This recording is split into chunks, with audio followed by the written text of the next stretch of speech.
نعم المولى ونعم النصير. أعوذ بالله من الشيطان الرجيم. بسم الله الرحمن الرحيم. الحمد لله رب العالمين. الحمد لله الذي أحصى كل شيء عددا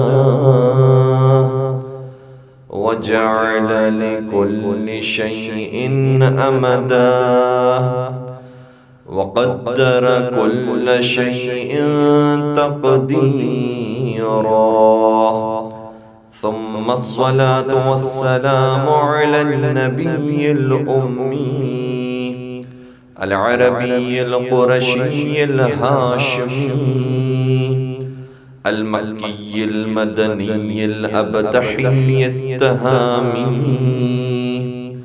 العبد المؤيد والرسول المسدد المصطفى الأمجد المحمود الأحمد حبيب إله العالمين أبي القاسم محمد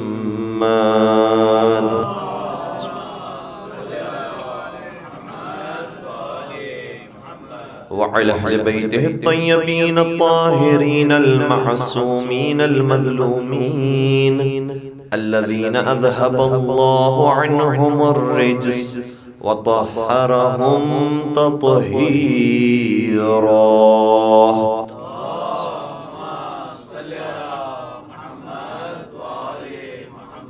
ولعنة الله على أعدائهم أجمعين. أما بعد فقد قال الله تبارك وتعالى في محكم كتابه المجيد وفرقانه الحميد.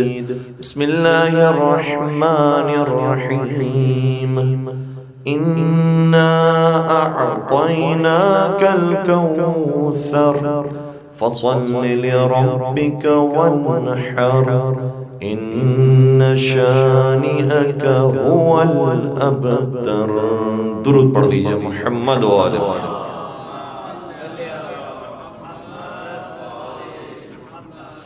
عزیزان گرامی قدر، ایام فاطمیہ کی آج ہماری آخری گفتگو ہے، اور اب تک جتنی گفتگو ہوئی اس میں اکثر میں آپ کی خدمت میں مخالفین کی جانب سے ہونے والے اعتراضات کو پیش کرتا رہا، چونکہ بہت ضروری ہے. ابتدائی ایام فاطمیہ میں بالخصوص یہاں پر چند سالوں سے ایام فاطمیہ کا انعقاد ہو رہا ہے، تو لوگوں کے ذہنوں میں کئی سارے سوالات ہوتے ہیں، شبہات ہوتے ہیں کہ اگر اتنا واضح یہ واقعہ ہے تو کیوں لوگ شیعت کی طرف راغب نہیں ہو رہے.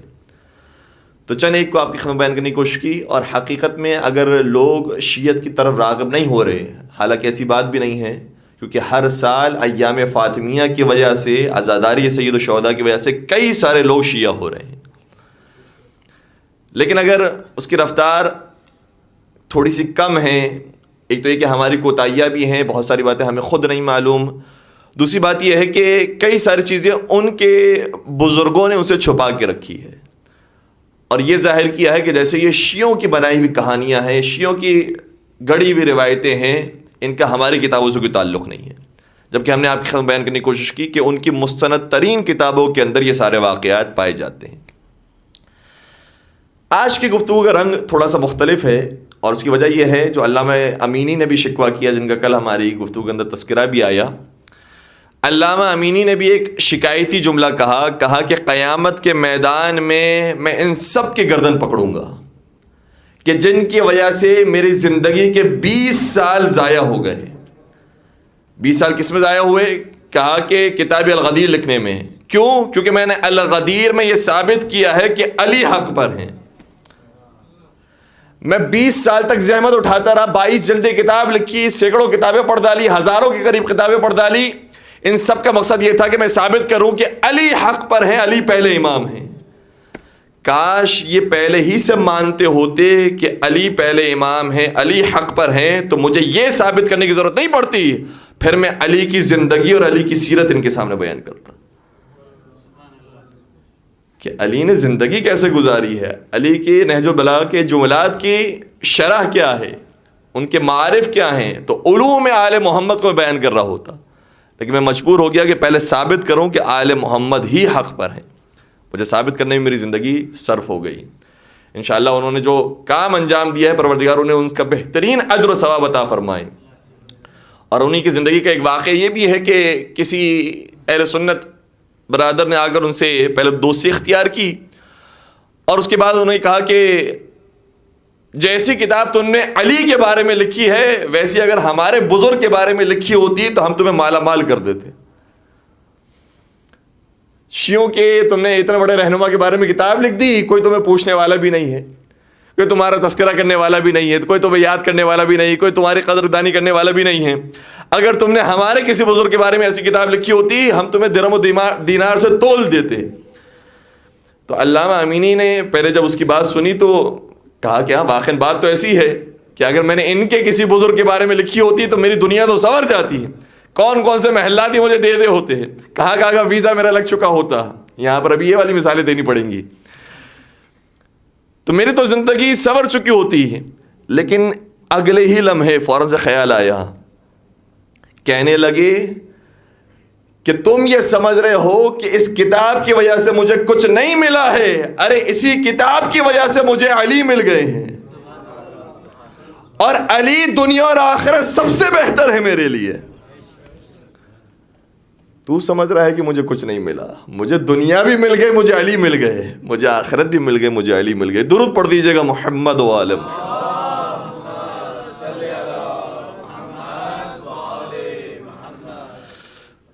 تو آج کی گفتگو کے اندر ابتدائی طور پر جس آیت کو آپ کی خدمت بیان کرنے کا شرف حاصل کیا اس کے ترجمے سے آپ بخوبی واقف ہیں کہ بسم اللہ الرحمن الرحیم انا اعطیناک الکوثر، اے حبیب ہم نے آپ کو عطا کیا ہے کوثر.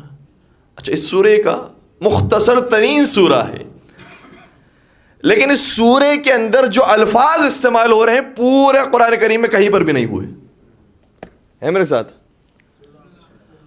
کوثر کا لفظ قرآن کریم میں کہیں اور استعمال نہیں ہوا، صرف اس مقام پر استعمال ہوا. ہم نے عطا کیا ہے آپ کو. کیا انداز ہے، پروردگار نے سب کچھ دے دیا اپنے حبیب کو، لیکن کبھی نہیں فرمایا کہ ہم نے عطا کیا ہے، ہم آپ پر احسان کر رہے ہیں. لیکن جب کوثر کی باری آئی تو ہم نے کہا ہم نے عطا کیا ہے کوثر. اور کوثر جب عطا ہو جائے تو آپ کو کیا کرنا ہے، فَصَلِّ لِرَبِّكَ وَانْحَرْ، تو پھر آپ کو نماز پڑھنی ہے اور قربانی دینی ہے. قربانی یہاں پر ذبح کے معنوں میں ہے جو عید قربان کے موقع پر دی جاتی. اِنَّا شَانِئَكَ هُوَ الْأَبْتَرُ، آپ کا دشمن ہے جو ابتر رہے گا. کوثر کے معنوں کے اندر لوگوں نے بڑی تفسیریں بیان کی ہیں، معنی بیان کیے ہیں، اور یقیناً قرآن کریم کی شان یہ ہے کہ ایک ایک لفظ کے 70 معنی بھی ہوتے ہیں، ہوں گے اس کے 70 معنی بھی. لیکن جو یہ کہتے ہیں کہ کوثر سے مراد فاطمہ زہرا نہیں ہے، یہ ان کی شان میں نازل نہیں ہوئی ہے، تو ان سے یہ ہم عرض کریں گے کہ آپ روایات کو چھوڑ دیجئے، صرف اسی سورہ کو پڑھ لیجئے تو پتہ چل جائے گا کہ یہ رسول کی اولاد کے بارے میں آئی ہے. کیوں؟ کیونکہ آخری آیت یہ کہہ رہی ہے اے رسول جو آپ کو ابتر کا تانا دیتے ہیں، بے اولاد ہونے کا تانا دیتے ہیں، آپ کا دین بڑھانے والا چلانے والا کوئی نہیں ہے، تو ان سے کہہ دیجئے انا اعطیناک الکوثر، مجھے کوثر مل چکا ہے. اس کی تفسیر فاطمہ زہرا ہے. کسی نے کیا خوب کہا کہ قرآن مصطفیٰ کی حقیقت ہے فاطمہ، قرآن مصطفیٰ کی حقیقت ہے فاطمہ، معراج میں جو اتری وہ آیت ہے فاطمہ. ایک ایک مصرے کے پیچھے پوری روایت اور واقعات اور قرآن کریم کی آیات ہیں. معراج میں کیوں، آپ سب واقعہ جانتے ہیں کہ جب نبی اکرم کو معراج نصیب ہوئی تو وہاں سے جو میوہ سیب یا پھل جو تناول فرمایا اس کے نتیجے میں ولادت حضرت سیدہ کائنات کے اسباب پیدا ہوئے. یعنی سیدہ کائنات کی ابتدا ہی جنت ہے. ہمیں اپنی انتہا کا نہیں پتا ہے، سیدہ کائنات کی ابتدا ہی جنت ہے. کہتے ہیں کہ معراج مصطفیٰ، قرآن مصطفیٰ کی حقیقت ہے فاطمہ، معراج میں جو اتری وہ آیت ہے فاطمہ، ہے عالمین کے لیے رحمت رسول پاک، اور خود رسول کے لیے رحمت ہے فاطمہ۔ یہ بھی آیت اور حدیث کے ذیل میں بیان کیا، انا وما ارسلناک الا رحمۃ للعالمین، اے رسول آپ کچھ نہیں ہے مگر عالمین کے لیے رسول ہیں، ہم نے آپ کو نہیں بھیجا مگر عالمین کے لیے رسول بنا، رحمت بنا کر بھیجا ہے۔ اور وہاں پر حدیث کا جملہ یہ ہے کہ ہر بیٹی اپنے باپ کے لیے رحمت ہوتی ہے، تو یہ بیٹی کون ہے جو رحمت للعالمین کے لیے رحمت ہے عالمین کے لیے رحمت رسول پاک، اور خود رسول کے لیے رحمت ہے فاطمہ۔ حسنین ماں کے قدموں میں بیٹھے ہیں اس لیے جنت کے شہزادوں کی جنت ہے فاطمہ۔ درود پڑھ دیجئے گا محمد و آل محمد۔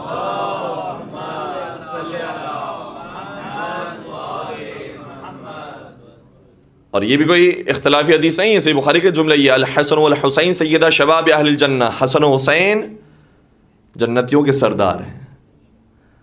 اور پھر یہ بھی حدیث کا جملہ یہ ہے کہ ہر بیٹے کی اور ہر اولاد کی جنت اس کے ماں کے قدموں میں ہوتی ہے، تو حسنین کی جنت فاطمہ زہرا کے قدموں میں ہے، سیدہ کائنات کا وہ مقام۔ تو سیدہ کائنات کی سیرت آج انشاءاللہ ہمارا تھوڑا سا موضوع رہے گا کہ سیدہ کائنات نے زندگی جو گزاری ہے وہ بھی ہمارے لیے نمونہ عمل ہے۔ ایسا نہ ہو کہ ہم صرف مخالفین کے اعتراضات کے جوابات دیتے رہیں اور جو اصل سیرت ہے سیدہ کائنات کا جو کردار ہے وہ ہماری آنکھوں سے پوشیدہ ہو جائے۔ دیکھیں سیدہ کائنات کی جو سیرت ہے اس کو پڑھنے کے 2-3 طریقے ہیں۔ ایک طریقہ یہ ہے کہ سیدہ کائنات کے بارے میں اور ان کی طرف سے جو روایتیں ہم تک پہنچی ہیں ہم اسے ایک ایک کر کے پڑھنا شروع کریں، اور جس جگہ پر انہوں نے جو عمل بیان کیا ہے وہ ہم کرنا شروع کریں۔ میں بات مثال کے ذریعے بیان کر دوں تاکہ زیادہ واضح ہو سکے۔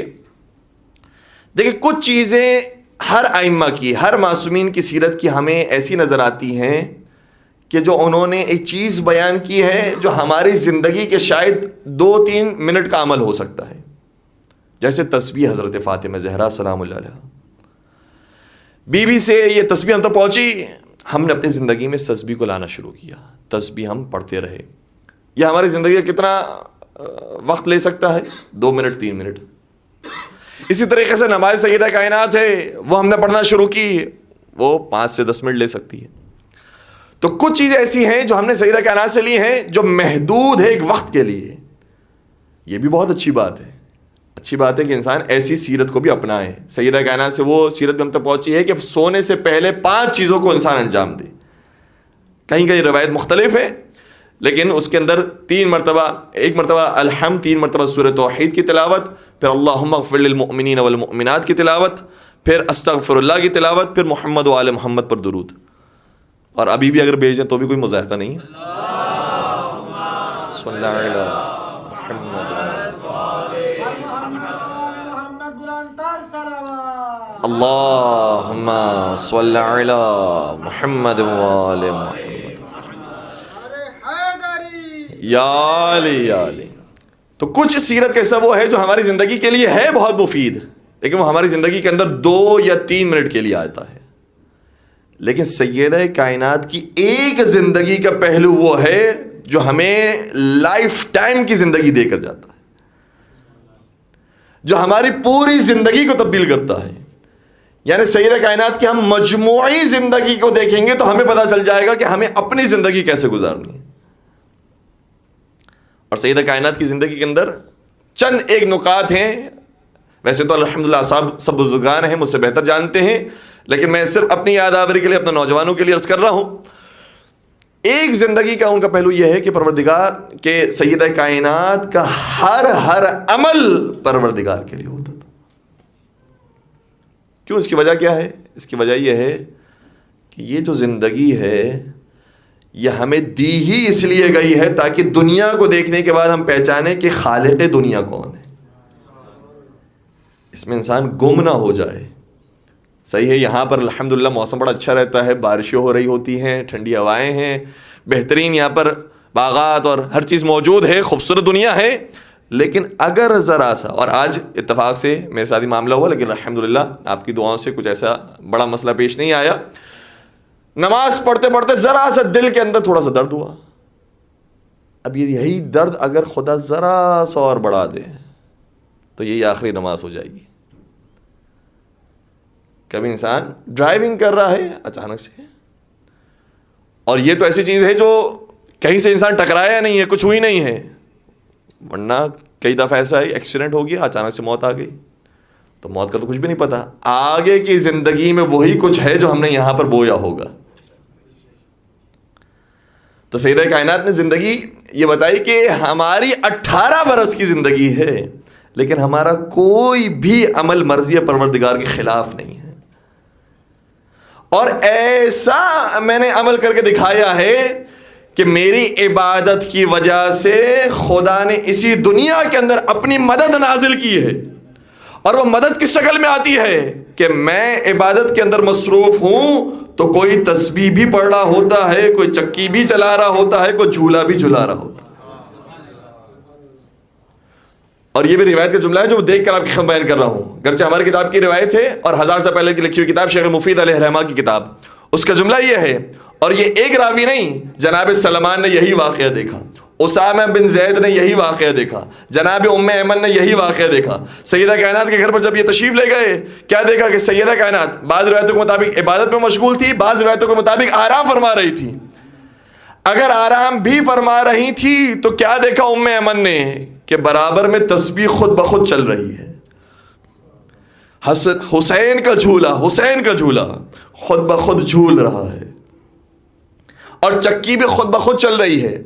آ کر رسول اکرم سے سوال کیا, یا رسول اللہ میں نے عجیب منظر دیکھا, سیدہ کائنات تو آرام فرما رہی تھی, یہ سارے کام خود بخود کیسے ہو رہے تھے؟ کہا تجھے نہیں معلوم, سیدہ کے گھر میں پروردگار نے جبرائیل کو نازل کیا, میکائیل کو نازل کیا, اسرافیل کو نازل کیا. جبرائیل وہ تھے جو چکی چلا رہے تھے, میکائیل وہ تھے جو جھولا جھلا رہے تھے, اسرافیل وہ تھے جو تسبیح ہلا رہے تھے. اللہم صلی علی محمد وآل محمد یا علی. تو زندگی کا ایک لمحہ بھی جس کا مرضی پروردگار کے خلاف نہ ہو, پھر پروردگار کی امداد اس گھر میں نازل ہوتی ہے. اور یہ بھی ہماری آپ کی معرفت بڑھانے کے لیے ہے. اور یہ ورنہ جتنے بھی مصائب ہیں, جتنی بھی مشکلات ہیں, بی بی کے لیے تو اشارہ کرنا کافی ہے. اور واقعی روایت کے جملے یہی ہیں, جب یہ مصیبتیں آئیں تو بی بی جیسے ہی اپنے گھر سے بددعا کے لیے باہر نکلی تو سلمان یہ کہتے ہیں میں نے کیا دیکھا, مسجد نبوی کے ستون بلند ہونا شروع ہو گئے. تو یہ تو اشارہ کرے تو ساری امت ختم ہو جائے. ان کے قبضہ قدرت میں دنیا اور آخرت کی ساری چیزیں موجود ہیں. سیدہ کائنات کے بارے میں اب ہمارے عالم کا جملہ نہیں, ایک بہت بڑے عارف صوفی اہل سنت برادران سے ان کا تعلق, اور زمانے مولا متقیان کے اندر تھے, یعنی اس زمانے کے وہ عالم ہیں, اس زمانے کے تابعین میں آتے ہیں. ان کا جملہ یہ ہے جناب حسن بصری کا, وہ یہ کہتے ہیں کہ ما کان فی ہذہ الامہ اعبد من فاطمہ, اس امت رسول کے اندر کوئی بھی اتنا بڑا عبادت گزار نہیں تھا جتنی فاطمہ زہرا سلام اللہ علیہا تھی. اور پھر وہ خود آگے بیان فرماتے ہیں کہ اتنی عبادت گزار تھی کہ پیروں میں ورم آ جاتے تھے لیکن عبادت ختم نہیں ہوتی تھی. حسن بصری کہہ رہے ہیں, یعنی گویا رسول کی اس حوالے سے بھی شبیہ تھی کہ قرآن کریم نے یہی کہا ہے نا, طٰہٰ ما انزلنا علیک القرآن لتشقیٰ, اے حبیب ہم نے قرآن کو اس لیے نازل نہیں کیا تاکہ آپ مشقت میں مبتلا ہو جائیں. آپ جو صبح و شام جاگتے رہتے ہیں تھوڑا آرام فرما لیجئے. جو نبی اکرم کی عبادتیں تھیں اسی کا اگر کوئی ثانی ملتا ہے تو فاطمہ زہرا سلام علیہا کی صورت میں ملتا ہے. ایسی عبادت گزار. اور شب جمعہ کی روایت ہے, کل شب جمعہ انشاءاللہ آئے گی, اور روایت بیان کرنے والے کون ہیں؟ ہمارے دوسرے سرکار حضرت امام حسن مجتبیٰ علیہ الصلوۃ والسلام ارشاد فرماتے ہیں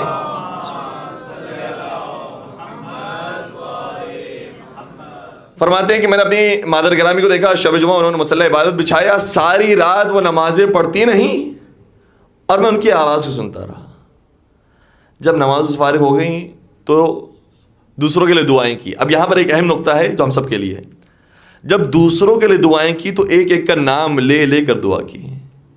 جو لوگ یہ کہتے ہیں نا کہ فاتحہ کل مومنوں مومنات کا پڑھا دیجئے, کہہ رہے ہیں نام لینے کی کیا ضرورت ہے, بی بی ایک ایک کا نام لے رہی ہیں. یعنی خود نام لینے کے اندر بھی کوئی تاثیر ہے. اسی لیے کہا گیا کہ نماز شب بھی انسان جب پڑھے تو 40 مومنین کا نام لے کر ان کی مغفرت کے لیے دعا کرے, کیونکہ نام لینے سے جو کنیکشن پیدا ہوتا ہے وہ نام لیے بغیر پیدا نہیں ہو سکتا. یاد کرے انہیں, خود بخود جیسے نام لیتا ہے ان کی تصویر آ جاتی ہے, ان کی مشکلات ذہن میں آتی ہے, ان کے حالات ذہن کے اندر آ جاتے ہیں. کا نام لے, بیوی ہر ایک کا نام لے رہی. اور اسے یہ بھی پتہ چلتا ہے کہ انسان کو اپنے ہمسایوں کی خبر ہو, آس پاس کے مومن کی خبر ہو, کہ ان کا نام لے سکے نمازوں کے اندر, ان کا نام لے سکے دعاؤں کے اندر. بیوی نام لے کے دعا فرما رہی. امام حسن علیہ الصلوۃ والسلام فرماتے ہیں کہ جب سحر کا وقت آیا اور نماز فجر کا وقت آیا, بیوی کو میں نے کیا دیکھا کہ سب کے نام لے لیے لیکن اپنے لیے دعا نہیں فرمائی. اپنے لیے دعا نہیں فرمائی. اچھا, یہ دعا نہیں فرمائی اپنے لیے, اس کے بھی 2 مقصد ہو سکتے. شیطان کے بارے میں بھی ہے کہ اس سے بھی سب کے لیے دعائیں کی, اپنے لیے دعا نہیں کی. ایک نقطے کی طرف میں پہنچانا چاہ رہا ہوں, کیونکہ بعض افراد یہی اسی الزام کے اندر ہوتے ہیں کہ ہم بڑا نیک کام کر رہے ہیں, صرف دوسروں کے لیے دعا کرتے ہیں, اپنے لیے دعا نہیں کرتے. پروردگار ہمارے حالات سے واقف ہے. دعا نہ کرنے کا مقصد کیا ہے یہ بھی دیکھو, ہے میرے ساتھ. دعا نہ کرنے کی نیت کیا ہے؟ شیطان نے بھی سب کے لیے دعا کی تھی, اپنے لیے دعا نہیں مانگی. تو پروردگار نے اسے رجیم بنا کر اپنی بارگاہ سے نکال دیا. کیوں اپنے لیے دعا نہیں مانگی؟ کہا کہ میں تو اتنا افضل اور اعلیٰ ہوں, مجھے کسی کی دعا کی کیا ضرورت ہے, میں کیوں خدا سے کچھ مانگوں؟ پروردگار تو مجھے دیکھ رہا ہے, میں اس کا سب سے بڑا عبادت گزار بندہ ہوں, لہذا مجھے اپنے لیے دعا مانگنے کی ضرورت نہیں ہے. تو اس کی نیت غرور و تکبر کی تھی. سیدہ کائنات کی نیت کیا ہے؟ سیدہ کائنات کی نیت یہ, میں نے اپنے لیے دعا نہیں مانگی. کیونکہ میں دوسروں کی حاجات حل کرنا چاہتی ہوں. پروردگارہ پہلے دوسروں کی حاجات کو پورا کر دے, پروردگارہ پہلے دوسروں کی مشکلات کو حل کر دے, پھر میری مشکل کو بھی حل فرما دے, کیونکہ تو ہی مشکل کشا ہے, کیونکہ تو ہی وہ ہے جو ساری ذاتوں سے ان کی دعاؤں کو قبول کرنے والی ہوتی ہے. تو پروردگار سے سیدہ کائنات نے اپنے لیے اس لیے دعا نہیں مانگی کہ پہلے دوسروں کے مسئلے حل ہو جائیں, پھر اپنی شکایت بیان کریں, پھر اپنے مسئلے کو بیان کریں. جب صبح کا وقت آئے گا, امام حسن مصطفیٰ نے سوال کیا, مادر گرامی آپ نے اپنے لیے دعا نہیں کی؟ اس وقت بی بی نے وہ تاریخی جملہ ارشاد فرمایا اور اس سے اس جواب کو بھی پیش کر دیا. فرمانے لگی, الجار ثم الدار, پہلے میں دعا کروں گی باہر والوں کے لیے, پھر اندر والوں کے لیے. اس کا مطلب یہ ہوا کہ سیدہ کائنات اپنے لیے دعا کریں گی لیکن بعد میں کریں گی, پہلے ہماری اور آپ کی مشکلات کو حل کریں گی. ایک باواز بلند درود پڑھ دیجئے محمد و آل محمد پر.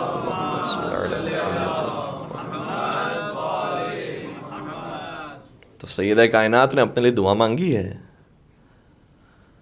اور اپنے رب کے سامنے خاضع اور خاشع. ابھی ہم نے زیارت کا جملہ پڑھا, پروردگار میں گواہی دیتا ہوں کہ سیدہ کائنات تیری کنیز تھی.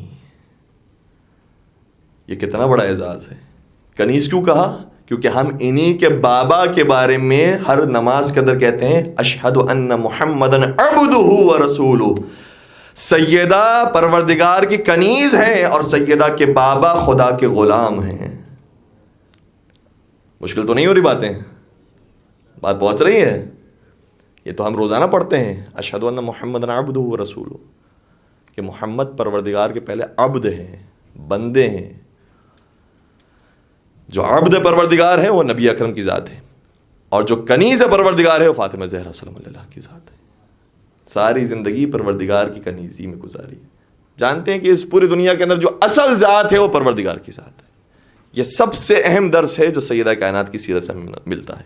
دوسرا درس یہ ملتا ہے کہ یہ زندگی بھی فانی ہے, ختم ہو جانے والی ہے, اور اس کو بار بار کس طریقے سے یاد دلایا. ایک تو یہی ہے کہ خود اپنی شہادت کو پیش کر دیا, یہ بہت بڑی بات ہے. دوسری بات یہ ہے کہ جب جنگوں میں شہید ہو جاتے تھے لوگ تو ان کی قبر پر جاتی تھی.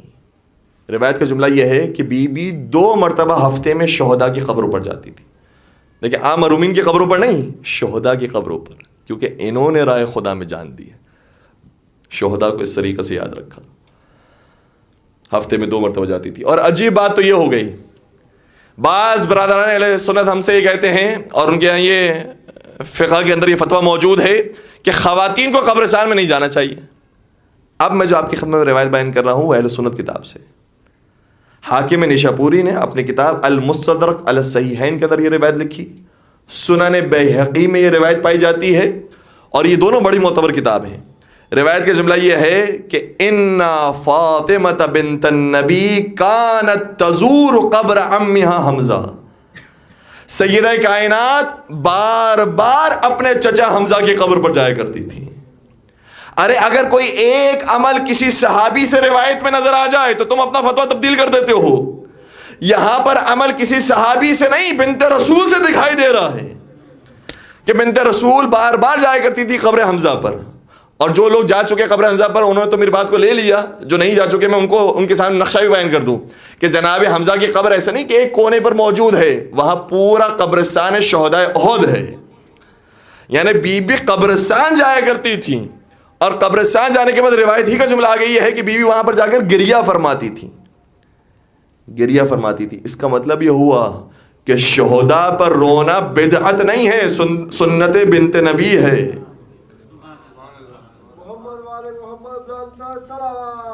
اللہم صلی علی محمد وآل محمد وعجل فرجہم۔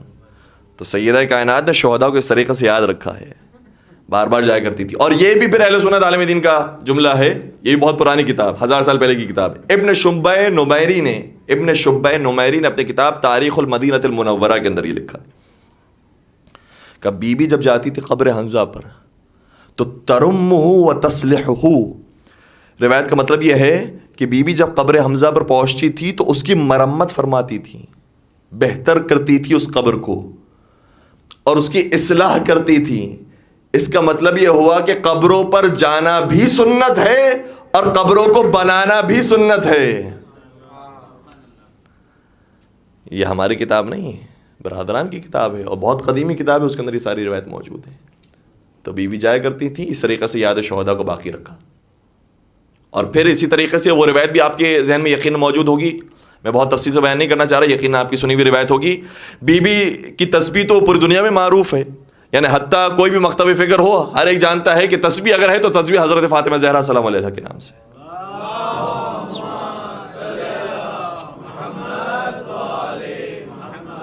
تو بی بی تسبیح کیسے بناتی تھی، کیسے بنی ہے تسبیح؟ پرانا دور ہے، کیسے تسبیح بنی؟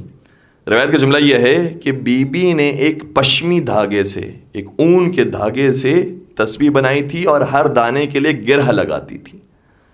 اس طریقے سے بی بی نے پوری تسبیح بنائی۔ اور پھر جب جناب حمزہ کی شہادت ہو گئی تو چونکہ نبی اکرم نے انہیں سید الشہداء کا لقب دیا، اس لیے اب جب تسبیح تیار کی تو سید الشہداء کی خاک سے تیار کی۔ یہ پوری تاریخ ہے تسبیح کی۔ اور پھر جناب حمزہ کی قبر سے جو تیار کردہ تسبیح تھی اس سے تسبیح پڑھا کرتی تھی۔ امام صادق شاہ فرماتے ہیں جب سید الشہداء جو پہلے سید الشہداء تھے ان کے بعد حسین سید الشہداء ہو گئے، تو اب ہم جب تسبیح تیار کرتے ہیں تو حسین سید الشہداء کی خاک سے تیار کرتے ہیں۔ اللہم صلی علی محمد وآل محمد وسلم۔ اور پھر روایت کا جملہ یہ ہے کہ اگر یہ تسبیح جو سید الشہداء کی خاص سے تیار ہو انسان نہ بھی پڑھے اپنے پاس رکھے تب بھی اس کا ثواب اس کے پاس رکھنے والے کو ملتا ہے، نہ بھی پڑھے تو بھی ثواب نصیب ہوتا ہے، اور پڑھے تو کئی گناہ ثواب ملتا ہے۔ روایت کے مختلف جملے ہیں۔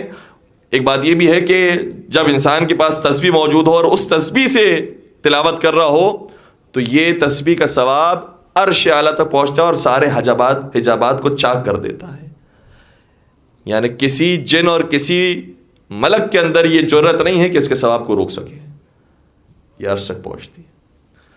تو جناب سیدہ کائنات نے تسبیح تیار کی، وہ کہاں سے تیار کی؟ کسی عام مرحوم کی قبر سے؟ کہا نہیں، شہید کی قبر سے۔ یعنی بار بار ہمیں اور آپ کو یاد دلایا ہے کہ موت آنی ہے، بہترین موت وہ ہے جو شہادت کی موت، رائے خدا میں آ جائے۔ اور نصیب یہ کہ خود بھی شہید ہوئی ہیں، بلکہ جو شہید ہوا ہے اس کی قدردانی کی ہے۔ ساتھ سرکار حضرت امام موسیٰ کاظم علیہ الصلوۃ والسلام کا جملہ یہ ہے،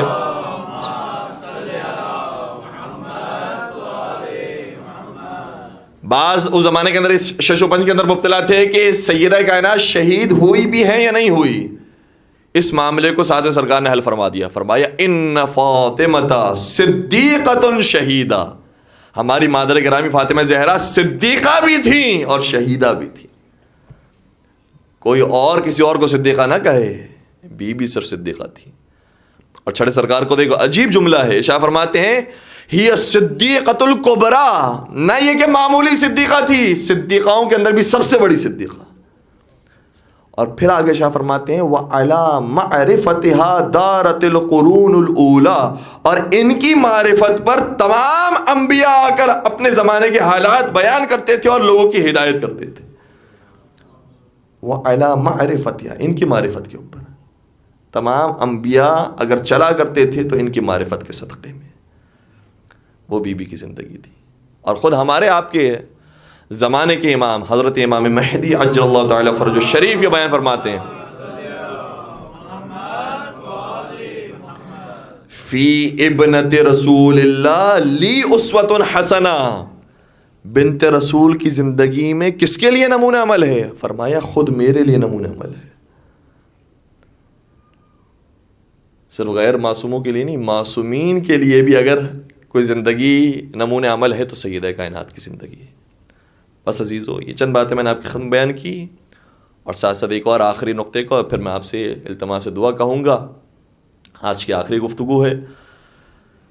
ہر امام نے بڑا سیدہ کائنات کا احترام رکھا ہے، اس احترام کو باقی رکھنا بھی بڑا ضروری ہے. میں اس بات کو آخر تک لے کر جاؤں گا. کہاں یہ احترام کام آ جاتا ہے؟ اللہ اکبر. چھٹے سرکار حضرت امام جعفر صادق علیہ الصلوۃ والسلام کی خدمت میں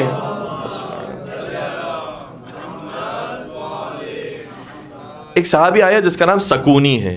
اگر کہنے لگا کہ فرزند رسول بڑی بری خبر لے کر آیا ہوں. کہا کیا ہوا؟ کہ میرے گھر میں بیٹی پیدا ہوئی. اللہ اکبر. کہ اس میں بری خبر کی تو بات نہیں ہے، تو خوشخبری ہے، تجھے مبارک ہو. پھر امام نے سوال کیا بتا کہ تو نے اپنی بیٹی کا نام کیا رکھا؟ کہنے لگا میں نے اپنی بیٹی کا نام فاطمہ رکھا ہے. امام کی آنکھوں میں آنسو آ گئے. اور امام فرماتے ہیں اگر تو نے اپنی بیٹی کا نام فاطمہ رکھ دیا ہے نا، کبھی اسے ہاتھ سے تکلیف نہ پہنچانا، کبھی اسے زبان سے تکلیف نہ دینا، کبھی اس کے اوپر سب و شتم نہ کرنا، کبھی لعنت نہ بھیجنا. میں کہوں گا اے امام صادق، آپ نے نام سیدہ کا وہ احترام رکھا ہے تو خود ذات سیدہ کا کیا احترام ہونا چاہیے. کسی کے اوپر نام بھی رکھ دیا جائے تو اس کا احترام ہو جاتا ہے، تو خود ذات سیدہ کا کیا احترام ہونا چاہیے. کیا ہستی تھی وہ جن کی شان میں آیت تطہیر اتری ہو. یہ کوئی مذاق بات ہے؟ یعنی ساری زندگی انسان کی کٹ جائے، ایک آیت نہ اترے. اور یہ ہستیاں وہ ہیں کہ ایک ایک عمل انجام دیتے جائیں اور خدا کی طرف سے آیتوں پر آیتیں نازل ہوتے جائیں. آیت تطہیر ان کی شان میں، آئے مباہلہ ان کی شان میں، آئے مودت ان کی شان میں، سورہ دہر ان کی شان میں، سورہ کوثر ان کی شان میں، سورہ رحمان ان کی شان میں، اور نہ جانے کتنی آیت ان کی شان میں.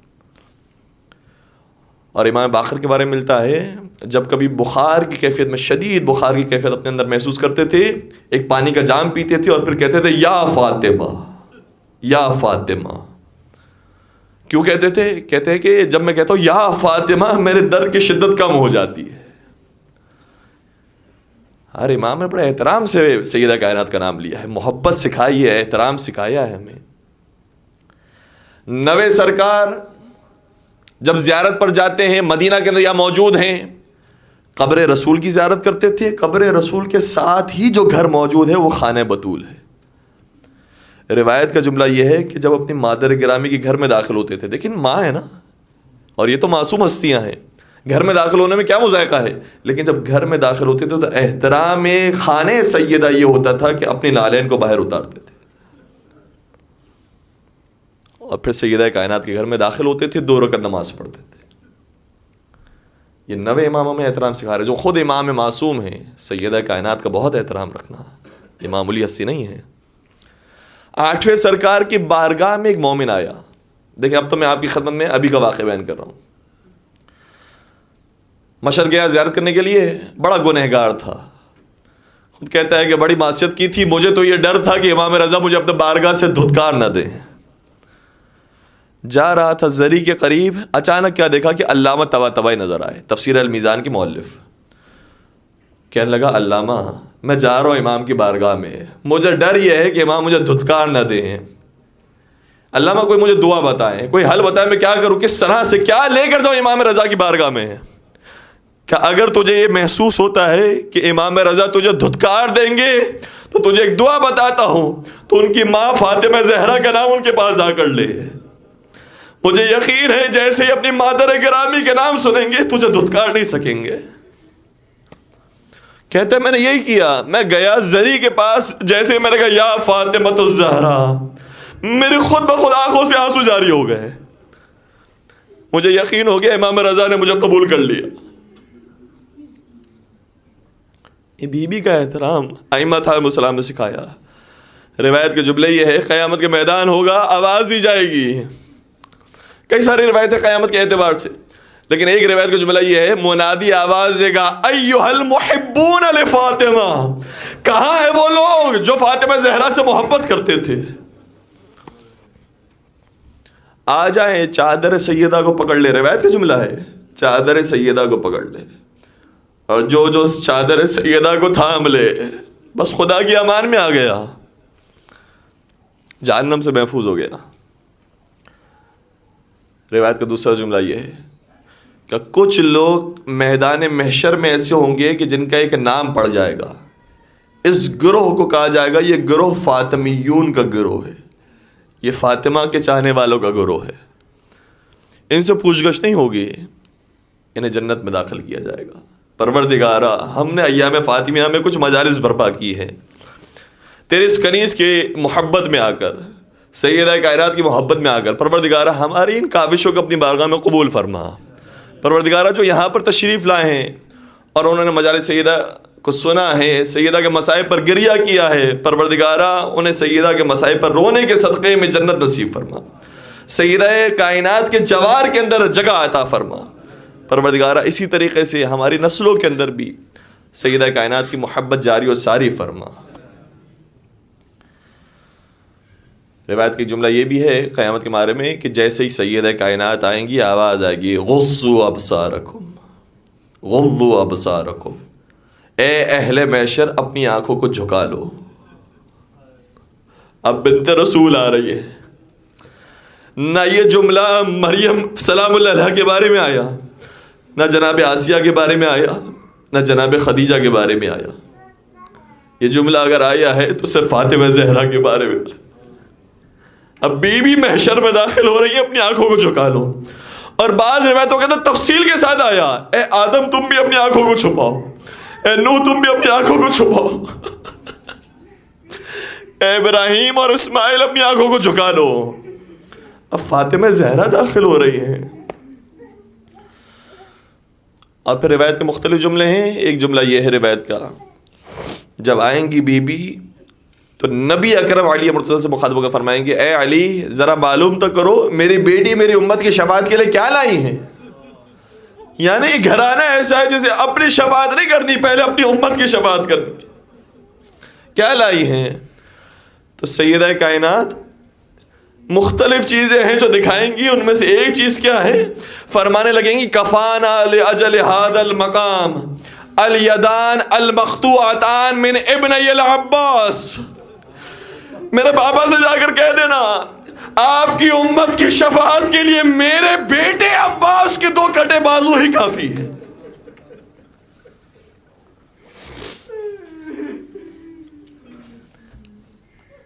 بس اس گھرانے کا تذکرہ کریں, انسان کو زندگی گزارنے کا فلسفہ معلوم ہو جاتا ہے کیسے اس گھرانے نے زندگی گزاری ہے. یہ چند وقتہ زندگی ہے, اس کے بعد ہمیشہ کے لیے جو حیات ملنے والی ہے انسان اس کے لیے فکر کرے. بس عزیزوں, ایک اور جملہ میں آپ کے خدمت بیان کروں. آپ رو چکے ہیں, حق ادا کر چکے. کہتے ہیں کہ کوئی کتنا ہی بڑا گنہگار کیوں نہ ہو, بی بی کا واسطہ دے تو پروردگار اس کی مغفرت فرما دیتا ہے, اس کی آنکھوں میں آنسو آ جاتے ہیں. ہمارے پاس کوئی مثال نہیں تھی, لیکن ایک مثال ہمیں کربلا میں نظر آئی. وہ کون سی مثال ہے؟ ارے ہور جیسا اتنا بڑا مجرم بھی, اسے بھی اگر توبہ کی توفیق نصیب ہوتی ہے تو علماء بیان فرماتے ہیں وہ اس وجہ سے کیونکہ جب اس سے گھوڑے کی لگام کو پکڑا تھا اور سید الشہداء کو جلال آ گیا تو فرمایا تھا سکلت کا امک یا ہور، اے ہور تیری ماں تیرے غم میں بیٹھے. اس کا مطلب یہ ہے کہ اے ہور تو مر جا اور تیری ماں تیرا ماتم کرے. جیسے ہی جملہ ہور نے سنا کہنے لگا آپ نے تو میری ماں کو غمزدہ کر دیا، میں آپ کی ماں کا نام لے نہیں سکتا مگر نیکیوں کے ساتھ. آپ کی ماں نے صرف خوبیاں ہی خوبیاں دکھائی، میں آپ کی ماں کا تذکرہ لے نہیں سکتا. کہتے یہی ادب تھا جس نے ہور کو ہور علیہ السلام بنا دیا. اے زمانے کے امام، ہم بھی آپ کے لشکر میں شامل ہونا چاہتے ہیں، ہم بھی سچے دل سے توبہ کرتے ہیں اور آپ کو واسطہ دیتے ہیں آپ کی مادر گرامی فاطمہ زہرا کا. ہم سے غلطیاں ہو گئی، لیکن اے زمانے کے امام آپ جب لشکر تشکیل دے تو اس میں بھی ہمارا نام شامل فرمائیے گا. اجرکم علی اللہ. بس عزیزوں، سیدہ کائنات کے اوپر ڈھائے جانے والے مصائب کچھ چند ایک اور آپ کی بیان کروں. دیکھیے 5 دن ہو گئے لیکن اس قدر مصائب ہیں، ابھی کتنے ہی ابواب تھے جو باقی رہ گئے، اور فضائل کو تو گویا میں نے بیان کرنے کی کوشش ہی نہیں کی. کچھ اعتراضات تھے جس کے جوابات دیے ہیں. روایت کا جملہ یہ ہے، امام حسن بیان فرماتے ہیں جب مادر گرامی دنیا سے رخصت ہو گئی تو ہم اپنے بابا کے سامنے اپنی ماں کا نام نہیں لیا کرتے تھے، کیونکہ جیسے ہم اپنی ماں کا ذکر کرتے تھے ہمارے بابا زمین پر بیٹھ جاتے تھے اور اپنے آپ کو پیٹا کرتے تھے، رویا کرتے تھے. ہائے شیر خدا فاطمہ زہرا کے مصائب کو سن نہیں سکتا. اور خود مولا متقیان سے ایسی محبت ہی سیدہ کائنات کو. آتے ہیں علی، دیکھا کہ پریشان ہیں، کہا کہ علی میں سمجھ گئی تمہاری پریشانی کس وجہ سے ہے، مجھے پتہ یہ چلا ہے علی جب تم جاتے ہو مدینہ کے اندر اب تمہیں کوئی سلام نہیں کرتا لیکن پریشان نہ ہو، میں موجود ہوں، سلام کرنے والی موجود ہے، تم پریشان نہ ہو. علی نے سر پر ہاتھ رکھ کر کہا اے بنت رسول، اب تک لوگ سلام نہیں کیا کرتے تھے، مجھے پوچھا نہیں کرتے تھے، لیکن اب جب میں سلام کرتا ہوں مجھے جواب بھی نہیں دیتے.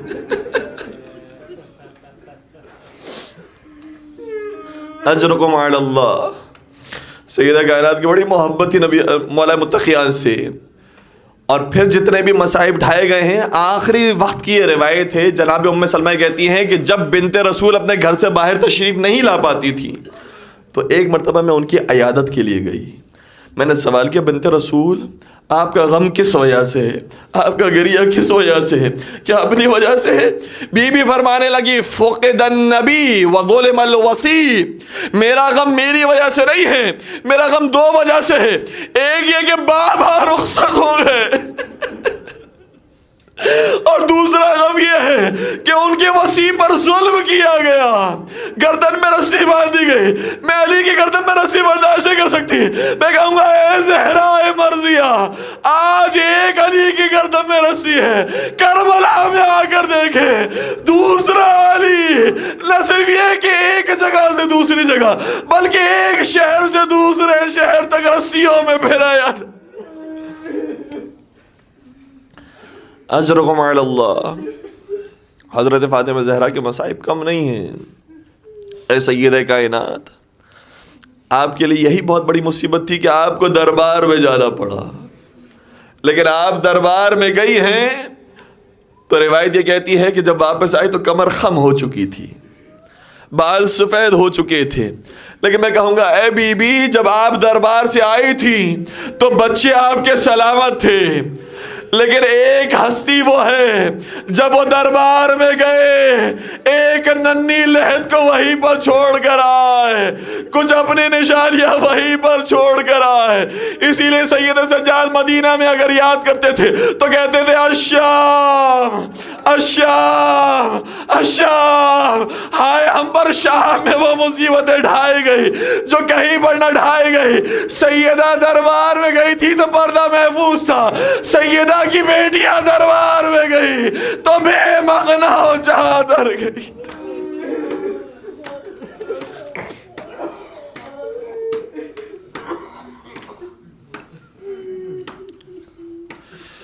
الا ولعنۃ اللہ علی القوم الظالمین وسيعلم الذین ظلموا ای منقلب ینقلبون۔ پروردگارہ ہمارے اس قلیل سے توسل کو اپنی بارگاہ میں قبول فرما۔ پروردگار ان ایام کے اندر جو ہم نے محبت سیدہ کائنات کو اجاگر کرنے کی کوشش کی، پروردگار اس محبت سے ہمارے دلوں کو ہمیشہ سرشار فرما۔ محبت سیدہ عالم پر جینا مرنا نصیب فرما، ان کی سیرت پر عمل پیرا ہونے کی توفیق عطا فرما۔ پروردگارہ ہماری نسلوں کے اندر بھی محبت سیدہ کائنات جاری و ساری فرما۔ پروردگارہ سیدہ کائنات کے نام پر کہیں پر بھی کوئی ذکر ہوتا ہے، کوئی چراغ جلتا ہے، کوئی مجلس ہوتی ہے، پروردگارہ ان مجالس کو برپا کرنے والوں کی حفاظت فرما، ان کے مال میں کثرت عطا فرما، ان کے مال میں برکت عطا فرما۔ پروردگارہ انہیں صحت و سلامتی عطا فرما۔ اس عزا خانے کے اندر بھی جنہوں نے تعمیر رم سخن قدم کسی بھی عنوان سے خدمت انجام دی، پروردگار ان تمام کی مشکلات کو دور فرما۔ سیدہ کائنات کو ان سب کو ان کے ساتھ محشور فرما۔ پروردگارہ سیدہ کائنات کے آخری فرزند حضرت حجت کے ظہور میں تعجیل فرما، ہمیں ان کے عاشقین، محبین، سچے چاہنے والے اور ماننے والوں میں شمار فرما۔ ربنا تقبل منا انك انت السميع العليم وتب علينا انك انت التواب الرحيم برحمتك يا ارحم الراحمين۔ ماتم حسین۔